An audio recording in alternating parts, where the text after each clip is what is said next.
Welcome to the Times Week in Review. I'm Tom Bickert, and here are some of the stories that were making headlines this week. A Beaver County man was one of 3 service members who were killed Tuesday in Afghanistan. 25-year-old Air Force Staff Sergeant Dylan Elchin of Raccoon Township died after a roadside bomb detonated. In addition to the 3 killed, 3 other servicemen and a military contractor were injured, making it the deadliest attack on U.S. forces in Afghanistan this year. Elchin was a 2012 graduate of Hopewell High School, but attended Beaver Area School District until his senior year. He was a recipient of the Bronze Star, the Purple Heart, the Air Force Commendation Medal, and the Air Force Combat Action Medal. A landmark Rochester riverfront building is up for sale.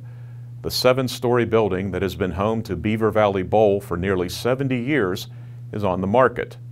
The 80,000 square foot building is owned by a corporation called One Brewery Place, which is a nod to the structure's original tenant from the 1920s, the Beaver Valley Brewing Company. An auction to sell the building is set for next week, which could mean the end of Beaver Valley Bowl. The State Gaming Control Board will hold a public hearing in the county next week on the mini-casino proposed for Big Beaver. Monroe County-based Mount Airy Casino plans to open a mini-casino with 750 slot machines at the intersection of Shenango Road and Fairlane Boulevard as soon as this time next year. The first phase will feature a 225-seat buffet restaurant, a 3-venue food court, a sports bar, restaurant, and coffee outlet. In addition to the slot machines, there are also plans for 30 table games.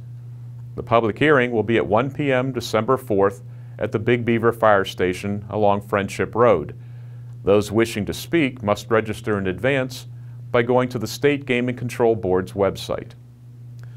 Looking ahead, it was more than just catchy alliteration that made filmmakers pick Paris to Pittsburgh as the title for their documentary on climate change. A Twitter response from Pittsburgh Mayor Bill Peduto defying President Trump's plans to abandon the Paris Climate Agreement galvanized a national movement, according to the makers of Paris to Pittsburgh, which debuts at 9 p.m. December 12th on the National Geographic Channel.